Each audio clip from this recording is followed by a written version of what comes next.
नमस्कार फ्रेंड्स। तो आज हम बात करने वाले हैं एक ऐसी बुक के बारे में जो बहुत ही कंट्रोवर्सी में है। आपने वीडियो में देखा होगा, हाल फिलहाल में वीडियो चल रहा था यूट्यूब पे कि जो लीडर ऑफ अपोजिशन है राहुल गांधी, उन्होंने एक बुक को लेकर बहुत सारे क्वेश्चंस रेज किए हैं पार्लियामेंट के अंदर, जिसको लेके जो गवर्नमेंट है, जो हमारे होम मिनिस्टर हैं या डिफेंस मिनिस्टर हैं, उन्होंने उस बुक को लेके जो राहुल गांधी के सवाल थे उसको लेके बहुत कंट्रोवर्सी हुई है। उन्होंने उस बुक को पार्लियामेंट के अंदर पढ़ने नहीं दिया। एक्चुअल में बुक में लिखा क्या है, बुक लिखी किसने है और कंट्रोवर्सी किस चीज को लेके है, यही हम आज डिस्कस करने वाले हैं। सबसे पहले तो बात करते हैं कि बुक क्या है, क्या वो बुक पब्लिश हुई है या नहीं हुई है, और मेन मुद्दा क्या है। तो एक्चुअली प्रॉब्लम ये है कि leader of opposition Rahul Gandhi ने अभी रिसेंटली पार्लियामेंट के अंदर इंडिया के फॉर्मर जो आर्मी चीफ हैं एम एम नरवणे, जो महाराष्ट्र से थे और जो 2020 से लेकर 22 तक इंडियन आर्मी के हेड थे, उन्होंने एक बुक लिखने की कोशिश की। हालांकि वो बुक अभी पब्लिश नहीं हुई है, उसका बस मेमो जो कंप्लीट हुआ है, और उन्होंने उस बुक को पब्लिश करने के लिए पेंगुइन बुक हाउस, जो पेंगुइन पब्लिकेशन है, उसको उन्होंने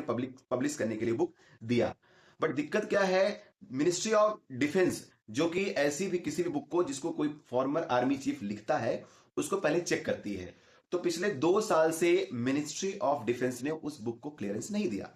तो हाल फिलहाल में किसी एक इंटरव्यू में जो इंडिया के फॉर्मर आर्मी चीफ है, उन्होंने कुछ बातें बोली कि मेरी बुक पब्लिश नहीं हो पा रही है या गवर्नमेंट क्लियरेंस नहीं दे रही है।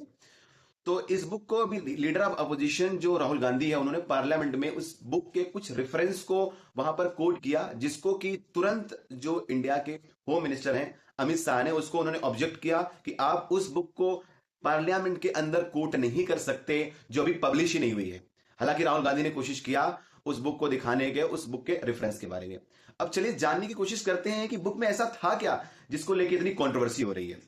तो असल में ये बुक जो इंडिया के, जिसका नाम है 4 स्टार ऑफ डेस्टिनी, जिसमें इंडिया के आर्मी के चीफ ने उस वक्त के उनके जो उनका टेन्योर था उस टाइम पे कौन कौन सी प्रॉब्लम्स हुई, उसको उसको लेके उन्होंने बुक लिखा है। इस बुक के अंदर कुछ वो बातें भी लिखी गई हैं जो अभी रिसेंटली हमारे यहाँ पर स्कीम आई है अग्निवीर, जिसमें उन्होंने बताया है कि अग्निवीर स्कीम इतनी सीक्रेसी से सरकार ने लाया कि इंडियन आर्मी को भी उसके बारे में बहुत सारी जानकारियां नहीं थी। इंडियन आर्मी के कुछ ऑफिसर्स को थोड़ी बहुत जानकारी तो थी, लेकिन जो इंडियन एयरफोर्स है और इंडियन नेवी वालों को तो बिल्कुल ही जानकारी नहीं थी कि सरकार एक नया कोई जो है स्कीम लेकर आ रही है जिसमें 4 साल तक के लिए रिक्रूटमेंट होगा। अब दूसरी जो मेन कंट्रोवर्सी वो है, जब 2020 में इंडिया में पेंडेमिक चल रही थी, कोरोना का इशू चल रहा था, देश परेशान था, उस टाइम पे हमारा जो नॉर्दर्न बॉर्डर है, स्पेशली लद्दाख के क्षेत्र में इंडियन आर्मी और चाइनीज आर्मी का स्टैंड अप चल रहा था। उस स्टैंड अप को लेके कुछ चीजें मेंशन की गई इस बुक के अंदर जिसको लेके कंट्रोवर्सी हो रही है। तो उसमें सबसे पहला जो इशू है, जो कि मई जून के महीने में इंडियन आर्मी और चाइनीज आर्मी के बीच में एक क्लैश हुआ था जिसको बोलते हैं गलवान वैली क्लैश, जिसके बारे में आपने कहीं ना कहीं तो वीडियो देखा ही होगा, जिसमें हमारे इंडिया के 20 बहादुर जवान शहीद हो गए थे। इसके बाद भी हमारे इंडियन आर्मी और चाइनीज आर्मी के बीच में कंट्रोवर्सी बनी रही। उसी के बीच में पेंगोंग लेक के साउथ वाला जो एरिया है, जिसको चुशूल बोलते हैं, चुशूल सेक्टर बोलते हैं, वहां पर इशू ये हुआ कि कुछ जो इंपॉर्टेंट माउंटेन रेंज है, जिसमें ब्लैक टॉप है और कुछ इंपॉर्टेंट मगहर हिल्स, ऐसे कुछ इंपॉर्टेंट हिल्स थे जिसके ऊपर चाइनीज आर्मी डोमिनेट करना चाहती थी। उन्होंने उस हिल पर कब्जा करने की कोशिश किया। और अगर आपको मैप में मैं बताऊं, मैप के थ्रू, तो जो हमारी पेंगोंग लेक है उसके साउथ में एक छोटी सी लेक है जिसका नाम है स्पेंगुर लेक, और स्पेंगुर लेक के आसपास से ही इंडिया और चाइना का जो लाइन ऑफ कंट्रोल है वो वहां से जाता है। अब लाइन ऑफ कंट्रोल जो जहां से इंडिया चाइना का जा रहा है, वहीं पर एक ये जो है कंट्रोवर्सी हुई थी। कंट्रोवर्सी ये थी कि चाइना इंपॉर्टेंट माउंटेन हाइट को कैप्चर करना चाहता था, डोमिनेट करना चाहता था, और उसने 3 से 4 माउंटेन हाइट को ऑलरेडी कैप्चर कर लिया था। ये हो रहा है पेंगोंग लेक के साउथ में। पेंगोंग लेक के नॉर्थ में फिंगर 4 तक इंडियन आर्मी की पेट्रोलिंग पहले होती थी, लेकिन चाइनीज आर्मी ने फिंगर 8 के बजाय फिंगर 4 तक कब्जा कर लिया। अब जो फिंगर 4 से फिंगर 8 के बीच में पेट्रोलिंग को रोक दिया गया। इसके जवाब में इंडियन आर्मी ने पेंगोंग लेक के साउथ में ब्लैक टॉप मगहर हिल पे कब्जा कर लिया। ब्लैक टॉप पे इंडियन आर्मी ने अपनी डोमिनेटिंग पोजीशन बना ली।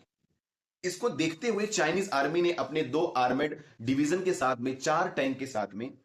जो चाइनीज आर्मी है ठीक आई टू आई बॉल सिचुएशन में आके इंडियन आर्मी की तरफ बढ़ने लगी। और सिचुएशन ऐसी हो गई, जो उस वक्त के जोशी जी, जो उस वक्त के हमारे इंडियन आर्मी के नॉर्दर्न कमांड के हेड थे, जो वहां उस पूरे इशू को लीड कर रहे थे,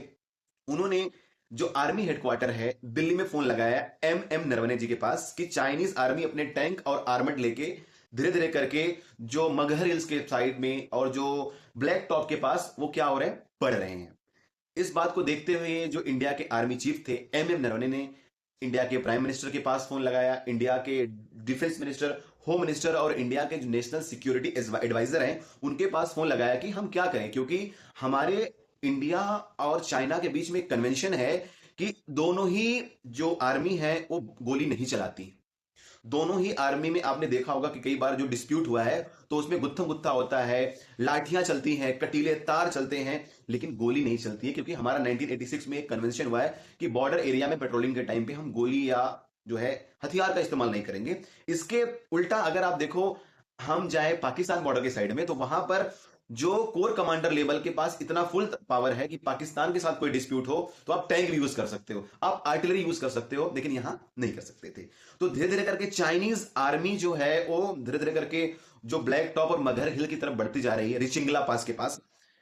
तो जब इन्होंने फोन लगाया हमारी गवर्नमेंट के पास कि आप हमें ऑर्डर दें कि हमें करना क्या है, तो इस बुक में लिखा है कि गवर्नमेंट का जो कंफ्यूजन था, जो 1962 के टाइम पे जो हमारी पॉलिटिकल लीडरशिप की कंफ्यूजन थी, वो फिर 2020 में दिखाई दी कि जो इंडिया के नेशनल सिक्योरिटी एडवाइजर हैं वो कॉल कर रहे हैं एस जयशंकर को, एस जयशंकर कॉल कर रहे हैं राजनाथ सिंह को, और राजनाथ सिंह कॉल कर रहे हैं अमित शाह को। इसमें कंफ्यूजन चल रहा है, डिस्कशन चल रहा है, और धीरे धीरे करके चाइनीज आर्मर्ड डिवीजन अपने टैंक के साथ में, जो उनके पास लाइट वेट टैंक है, उसके साथ धीरे धीरे करके इंडियन आर्मी की तरफ बढ़ते जा रहे हैं।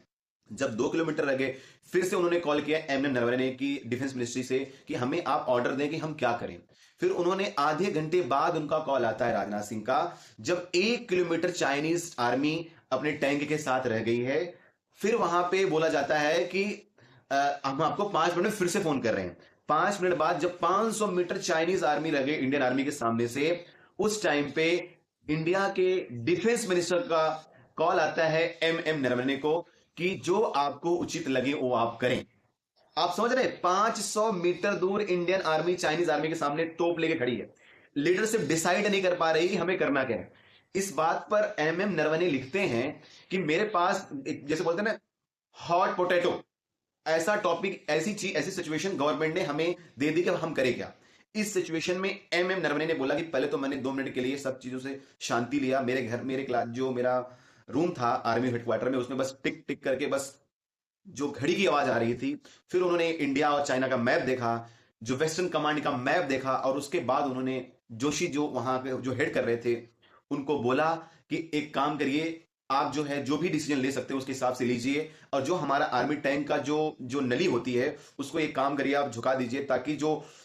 जो चाइनीज आर्मी का टैंक का नली हो सीधा हमारी टैंक के ऊपर न दिखे और वो आगे न बढ़ पाए, क्योंकि जो नली का आगे का हिस्सा है वो चाइनीज आर्मी के टैंक को रोकेगा और डायरेक्टली हमारे टैंक पे अटैक न हो पाए। इस सिचुएशन में 100 मीटर आने के बाद फाइनली चाइनीज आर्मी भी रुक गई और इंडियन आर्मी भी रुक गई। तो ये कंट्रोवर्सी थी जिसमें दिखा रहा है कि डिसीजन मेकिंग फेलियर हमारी सरकार का, स्पेशली जो पॉलिटिकल लीडरशिप है, जो कि हमारे यहाँ कोई भी किसी भी कंट्री के साथ कोई भी डिस्प्यूट हो रहा है या वॉर होने की सिचुएशन में डिसीजन जो नेशनल सिक्योरिटी काउंसिल लेती है या प्राइम मिनिस्टर डिफेंस मिनिस्टर के साथ में लेते हैं, उसमें कितना कंफ्यूजन था। इसी की वजह से जो थगला रीच है 1962 में इंडिया ने गवा दिया, क्योंकि वहां पर भी पॉलिटिकल लीडरशिप ने डिसीजन नहीं लिया और हमारी आर्मी को बताया ही नहीं कि एक्चुअल में हमारी बाउंड्री है कहां।